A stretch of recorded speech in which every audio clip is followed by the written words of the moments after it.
तो भाइयों ये है अपनी क्या है, ये अपनी भावनाओं से बचना।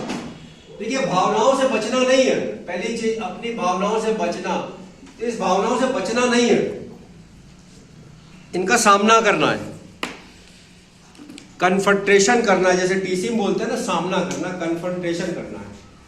हमारे अंदर सामना करने की क्षमता नहीं है ना। हम लोग क्या है, जो भी भावनाएं होती हैं हमारी, कौन सी भावनाएं, जो डिस्टर्बिंग भावनाएं होती है हमारी, डिस्टर्बिंग जो इमोशंस होते हैं, इन्हें हमको पता नहीं कि हैंडल कैसे किया जाए। अच्छा, इंग्लिश में इसी चीज को बोलते हैं अनसर्वाइवल।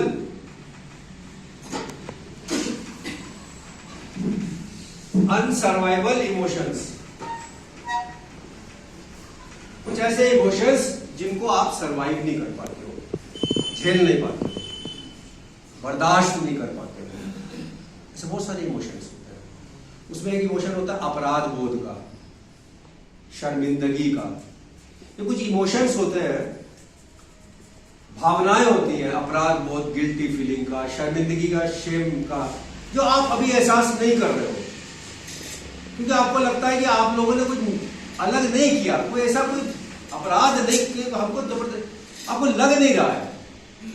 एक समय आएगा जब आपको ये इमोशंस फील होंगे कि यार मेरी माँ के आंसू थे और मैंने ऐसा किया। ऐसी बहुत सारी घटनाएं हमारे जीवन में होती है।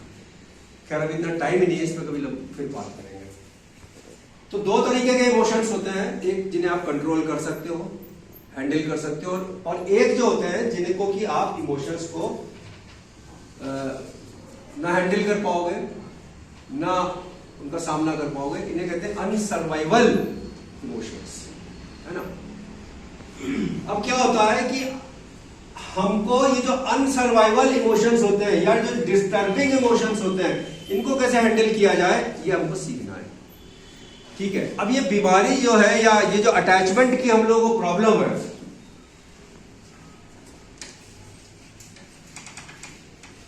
देखिए इतना समय नहीं है अभी मेरे पास, मैं लेकिन फिर भी बताता हूं।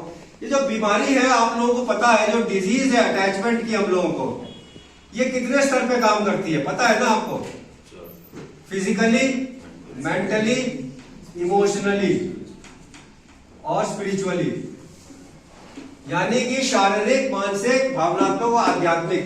अब जो भावनात्मक है उसमें मेन चीज क्या है कि पहला कि हम लोगों को अपनी भावनाओं का एहसास नहीं होता है,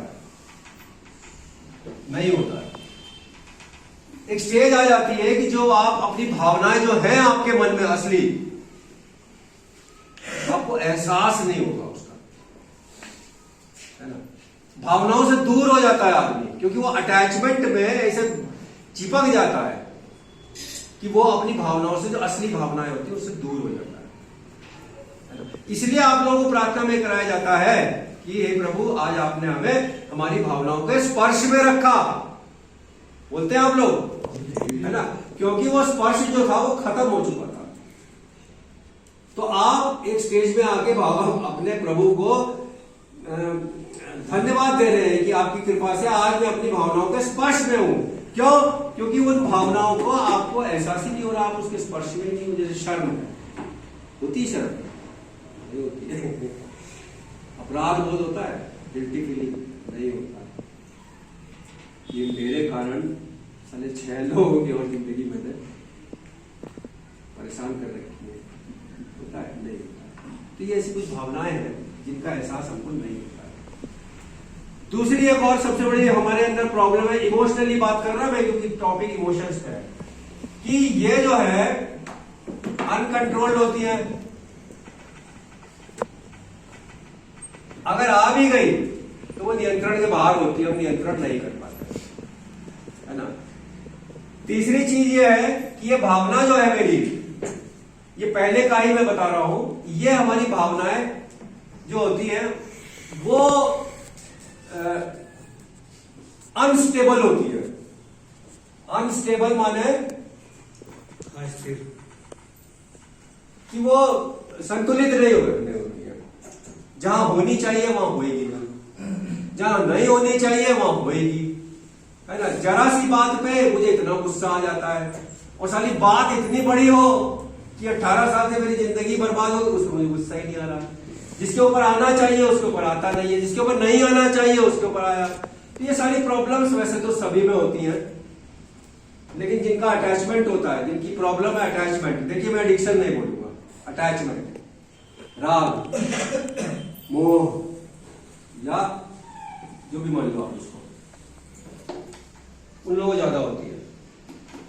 समझ गए ना आप। पहले तो एहसास ही नहीं होता,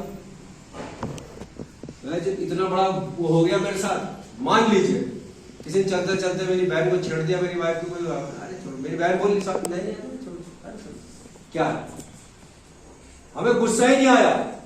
वो गुस्सा कहाँ आया जब मेरी बीवी ने जरा सा नमक कम कर दिया, ज्यादा कर दिया, हमें प्लेट दे मारी। अबे जहां आना चाहिए वहां तो आ नहीं रहा, जहां इग्नोर कर सकते हो वहां मैं हट रहा हूं बम की तरह। इमोशंस पे कंट्रोल खत्म, इमोशंस का एहसास खत्म, इमोशनल असंतुलित। और इनसे भी एक ऊंची चीज और होती है, उसे कहते हैं कि भावनाओं की अतिरेक। अतिरेक माने एक्सट्रीमिस्ट। ये जो भावनाएं होती ना, इनका अतिरेक, अतिरेक माने एक्सट्रीम, यानी कि या तो वो होएगी नहीं या फिर ऊपर तक होगी, या तो वो शून्य होगी भावना या वो 100 होगी, साला बीच में नहीं होती है। तो ये हम लोगों को भावनात्मक समस्या और भी है बहुत सारी, फिलहाल आप ये बोलो। तो अब क्या है, ये जो डिस्टर्बिंग हमारे इमोशंस हैं, या जिनको मैं कह सकता हूं अनसर्वाइवल इमोशंस हैं, जो हमारे, जिनको मैं हैंडल नहीं कर पाता हूं, उन सर्वाइव करना है, उनको हैंडल करना है और सर्वाइव करना है। कैसे? देखिए इन्होंने बड़ा अच्छा इन्होंने बताया। पहली चीज, we use the tool available. इन भावनाओं को हैंडल करने के लिए कोई ना कोई दवाई तो खानी पड़ेगी, है ना। और जब ऐसी भावनाएं आती हैं मेरे अंदर, डिस्टर्बिंग जो हमारे अंदर इमोशंस आते हैं, तो हम क्या करते हैं, उन भावनाओं का सामना तो कर नहीं सकते, तो हम क्या करते हैं, उन भावनाओं से छिपते हैं, भागते हैं, डरते हैं। देखो अगर आप अपना ईमानदारी से आत्मावलोकन करोगे तब की बात है, यार ऐसे नहीं, ऐसा कुछ नहीं आएगा, बहुत उससे देखोगे तो आप अपनी भावनाओं से, किन भावनाओं से, जो डिस्टर्बिंग होती है, जो अनसर्वाइवल होती है, जिन्हें मैं सर्वाइव नहीं कर पाता, उनसे हम छिपते हैं। आ भी गया तो दिमाग कहीं और ले जाता है ना, इसे वेंटिलेशन भी बोलते हैं। खैर, ये 3 चीज करते हैं हम अपनी डिस्टर्बिंग वाली भावनाओं से। और एक चीज और करते हैं, वो करते हैं कि हम इन्हें सुला देते हैं या इन्हें बदल देते हैं। ये 2 चीज हम और करते हैं अपनी भावनाओं के साथ। सुलाते और बदलने का क्या तरीका है? क्या तरीका है? आप जो भी आपका COD है, माने चॉइस ऑफ ड्रग नहीं बोलेंगे हम लोग, अटैचमेंट, है ना, जैसा मुक्ति क्लास नहीं लेता, जो भी आपका COD हो, क्योंकि बहुत सारे होते हैं, किसी को एक्टिविटी, किसी को ज्यादा परेशान हो जाता है, पढ़ने बैठ जाता है, कोई घूमने निकल जाता है, कोई सब गार्डनिंग करने लगता है ना, कोई पिक्चर देखने लगता है, कोई गाना लगता है। वो क्या है कि वो उन भावनाओं से भाग रहे हैं और उनको लगता है कि यही एक्टिविटी हमको रिलीफ दे सकती है, तो वो उसके अटैच हो जाते हैं, एडिक्ट हो जाते हैं। ठीक है ना, समझ रहे हैं आप मेरी बात को? जब आप अपना अटैचमेंट यूज करते हो, क्योंकि अगर आप खेती करने में निकल गए तो आपने अपनी भावनाओं को बदल दिया। अगर आप कुत्ता घुमाने में निकल गए तो आपने उन भावनाओं को सुला दिया जो डिस्टर्ब कर रही है, और उसकी जगह बदल के नई भावना ले आए। ठीक है, तो ये जो डिस्टर्बिंग हमारी भावनाएं हैं, इनका इलाज कैसे करा जाए, है ना, इसका इलाज, इसको हैंडल कैसे, ये तो बहुत बड़ी प्रॉब्लम है ना, समस्या है। क्योंकि आपको डर लगा, और लगा तो ऐसा लगा कि आपके हाथ पैर कांपने लग गए, तो क्या है कि मेरा भरोसा सिर्फ अपने अटैचमेंट पे है या एडिक्शन। कह रहा अभी 2 घूंट पी लूंगा या 1 लाइन मार लूंगा तो भी मैं ठीक हो जाऊंगा, तो मैं कितना भी उसमें चल रहा हूँ रिकवरी में, मैं घुसूंगा ही घुसूंगा। और भी कई चीजें हैं ऐसी ना। तो इनको डिस्टर्बिंग जो है ये अनसर्वाइवल इमोशंस जो है, इनको जो हम सुलाने और बदलने के लिए दवाई ले रहे थे, क्योंकि उनके स्वाभाविक रूप में हम देख नहीं पा रहे थे, वो दवाई जो थी वो क्या था हमारा COD, यानी कि चॉइस ऑफ अटैचमेंट कह लो, एडिक्शन कह लो, कुछ भी कह लो, वो साला हमें ज्यादा बीमार कर रहा था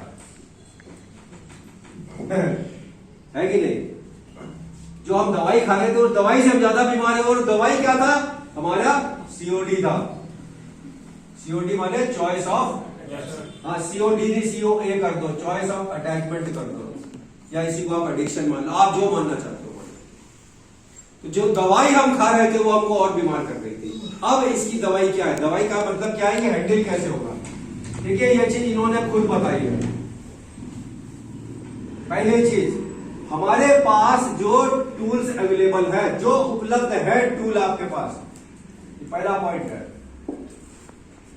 उनका उपयोग करो और एक डेवलप करो एबिलिटी, डेवलप द एबिलिटी, यानी टूल्स का आप उपयोग करो और एक क्षमता बनाओ कि आप इन डिस्टर्बिंग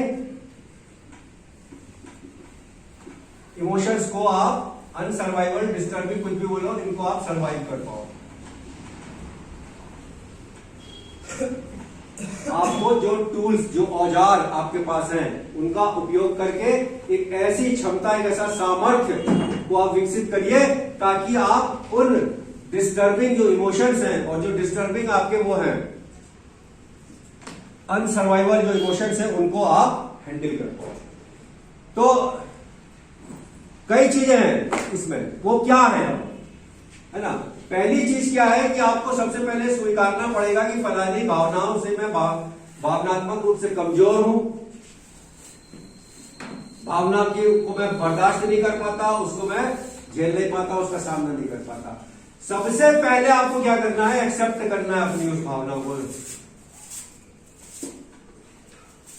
कि भैया फला नहीं। देखिए मैं अभी भी बता रहा हूं, आप लोगों को शायद अभी एहसास नहीं हो रहा हो, एक उम्र आएगी जब आपको पता चलेगा कि आपने सारी जिंदगी बर्बाद हो गई, बहुत कुछ हो सकता था, बहुत सारे कर्म थे, धर्म थे, कर्तव्य थे, जिम्मेदारियां थी जो आप पूरी कर सकते थे, जो आप इसके चक्कर में नहीं कर पाए अपने अटैचमेंट के, तब आपको अपराध बोध होगा। जो आपका कर्तव्य था परिवार के प्रति, अपने प्रति, ईश्वर के प्रति, सब आपको होगा चीजें। तो ये विचार मैंने पहले भी कई बार बोला, ये उनके लिए है जो अपने अटैचमेंट से दूर होना चाहते हैं या हो चुके हैं, है ना? तो पहली चीज तो आपको एक्सेप्ट करिए, जैसे उसने बोला कि मैं माफ नहीं कर पाता। हाँ भाई, तेरी यही प्रॉब्लम बता रहा था ना, तू माफ नहीं, पहले तो इसको एक्सेप्ट करेगा कि मेरी ये भावना जो है कि मैं माफ नहीं कर पा रहा, है ना? दूसरी चीज है, देखो यही टूल्स है एक्सेप्ट करना।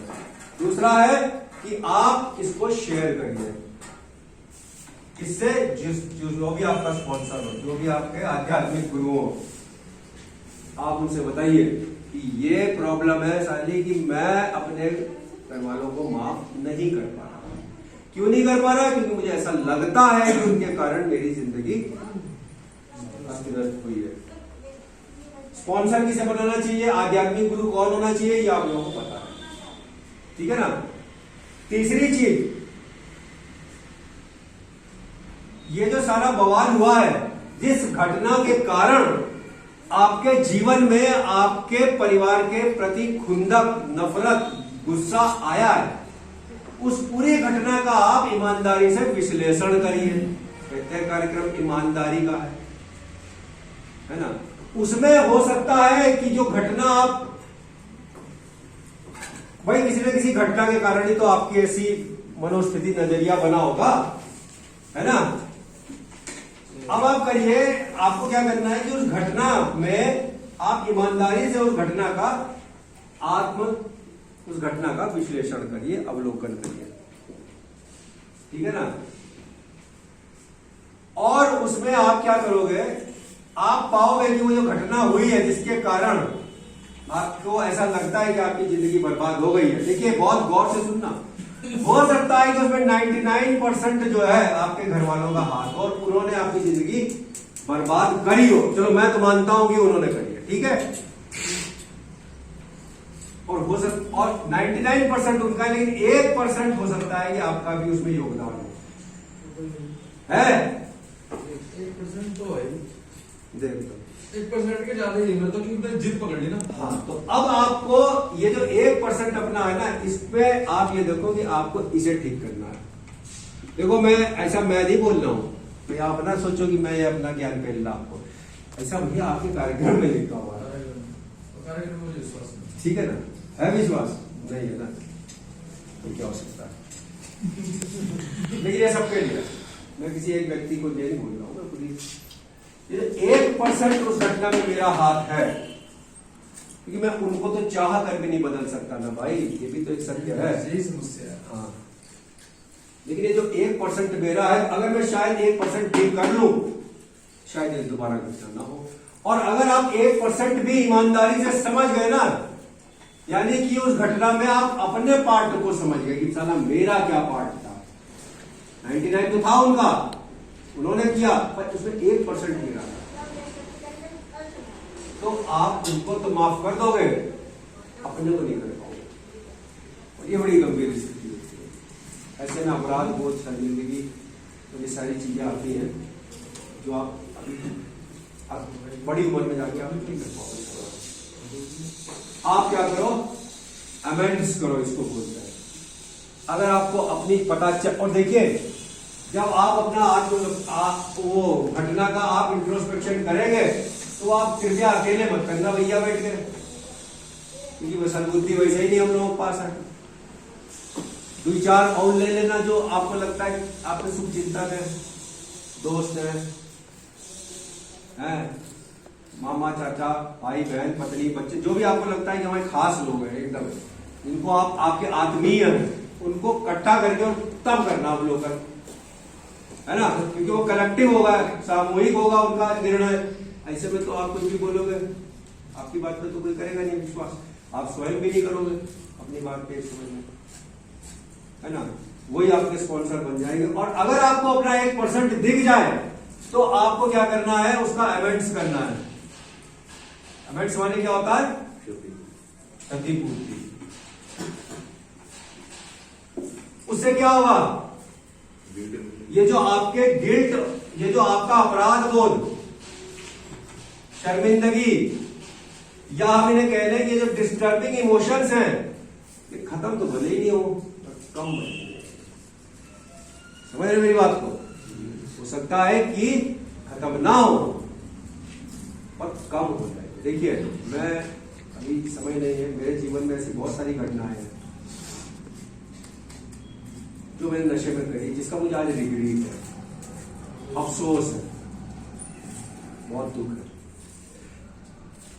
आज जो मेरे परिवार की स्थिति वो मेरे कारण है। मेरे परिवार के जो सदस्य है ना, उनका जो नैसर्गिक विकास होता है, यानी कि जो डेवलपमेंट होता है उनका शारीरिक मानसिक आध्यात्मिक, उस पर भी बहुत बुरा असर पड़ा। पूरी तरीके से वो डेवलप नहीं हो पाए, पूरी हिल नहीं पाए, और ये अभी नहीं होगा। एक उम्र आएगी, ईश्वर का वो होता है सारा खेलना, बाकी कोई कुछ भी कहता रहे, आपको जो ठीक लगे आप वो करो और क्या, आपको जो ठीक लगता है ना। आ जाइए, एक बात ही जो हो गया, एक बात तो